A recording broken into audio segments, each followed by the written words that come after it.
Allora, ho acquistato il prodotto verso maggio e per un paio di mesi circa si è comportato correttamente. Poi progressivamente ha iniziato a performare meno.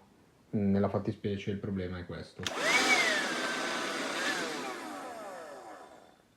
Sto continuando a mantenere premuto ma non funziona più.